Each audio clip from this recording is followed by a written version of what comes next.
Bienvenidos al aula de lenguaje con la profesora Mireia y la profesora Mili, en estrategias de comprensión lectora basadas en el desarrollo de habilidades. Segundo ciclo.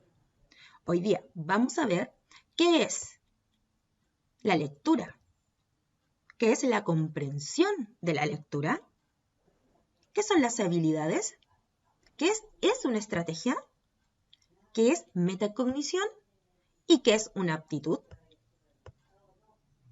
Veamos.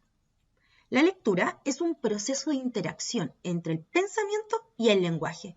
El lector necesita reconocer las letras, las palabras y las frases. La comprensión es el proceso de elaborar significado a través de las ideas relevantes de un texto y relacionarlas con las ideas que ya tienes. Las estrategias son un conjunto de acciones que se llevan a cabo para lograr un determinado fin.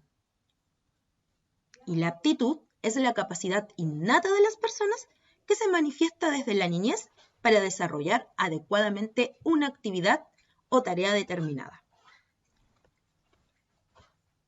La habilidad es una capacidad que tienen las personas para llevar a cabo cualquier actividad donde se le haga muy fácil. Y la metacognición se refiere a la capacidad de cada persona para reflexionar sobre sus procesos de pensamiento y en la forma que aprende. Veamos la escalera de la metacognición. En el primer nivel tenemos nuestras preguntas orientadoras que se refieren a ¿qué he aprendido? Luego, ¿qué pasos he dado y cómo lo he aprendido? ¿Qué me ha resultado más fácil, difícil o novedoso? Me gustó mucho. ¿Para qué me ha servido este aprendizaje y cómo lo puedo usar en otras ocasiones? Para eso vamos a revisar los niveles de comprensión lectora. Nivel literal, nivel inferencial y nivel valorativo o crítico. ¿Y cuál es la importancia de la comprensión lectora? Para eso vamos a revisar nivel por nivel. Veamos. En el nivel literal tenemos la información local, lo que se lee en la superficie del texto, es decir, lo que está presente en el texto, y lo puedes realizar a través del subrayado o volver a leer. Luego tenemos el nivel inferencial, donde relaciona la información del texto para hacer inferencias, es decir, tus deducciones, lo que tú descubres en la intención del texto.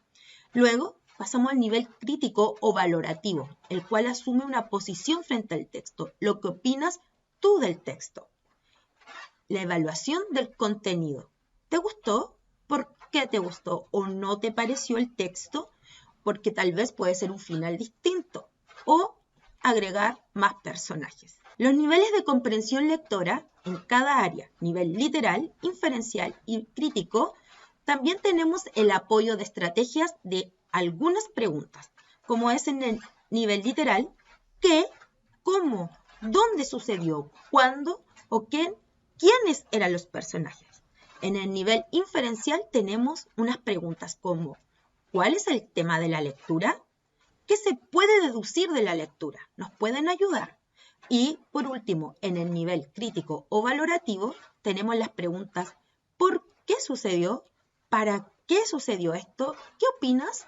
¿Qué pasaría si y cómo lo evalúas?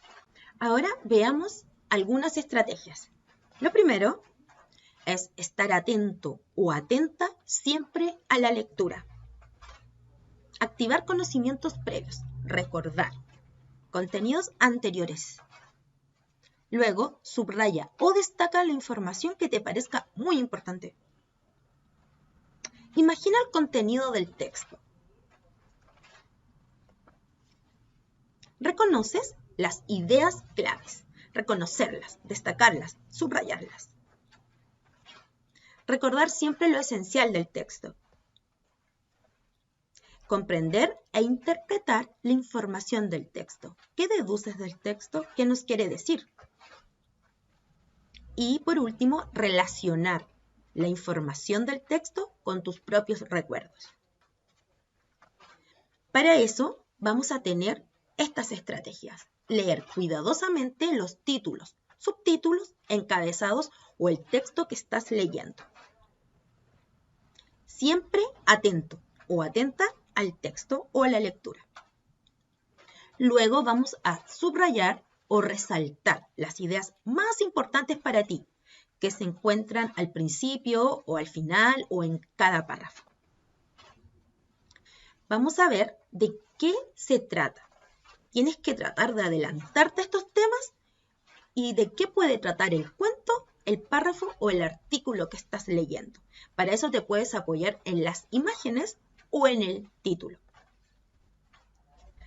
También es importante utilizar el contexto, lo que está rodeando al texto, para deducir el significado de las palabras desconocidas para ti, que también las puedes buscar en un diccionario o con el apoyo de tu celular. Escribir resúmenes utilizando tus propias palabras. Es importante que cuando tú escribas tus resúmenes del texto, utilices tus propias palabras para entenderte. Utilizar la ayuda de claves visuales, es decir, mapas conceptuales o mapas mentales, como en la foto que estás viendo. A través del dibujo o de la imagen tú también puedes comprender un texto y si te hace más fácil para ti, es mejor que lo puedas dibujar y expresar como en el ejemplo que estás viendo en el lado derecho. Acá están las actividades que te permiten promover la lectura y desarrollar las habilidades de comprensión lectora. Veamos. Siempre leer en voz alta las partes del libro que más te emocionaron. Escribir frecuentemente cartas, recetas, etc. Inventar otro final para la historia que estás leyendo. Describe lo que te gustó y que no te gustó de los personajes. Ilustrar o dibujar una parte del libro en forma de tira cómica o de cómic. Hacer una cartelera sobre el libro para promocionarlo en distintos espacios. Imaginar al personaje principal viviendo en tu ciudad y compartiendo con tus compañeros. Contar qué hubieras hecho tú en caso de encontrarte en la situación de alguno de los personajes y además diseñar una carátula basada en el libro. Practica siempre las actividades y estrategias de comprensión lectora, para así poder desarrollar todas las habilidades que vimos anteriormente. Y recuerda, siempre estudiar en el mismo lugar y a la misma hora y de este modo vamos a favorecer la atención y la concentración. Que estén muy bien.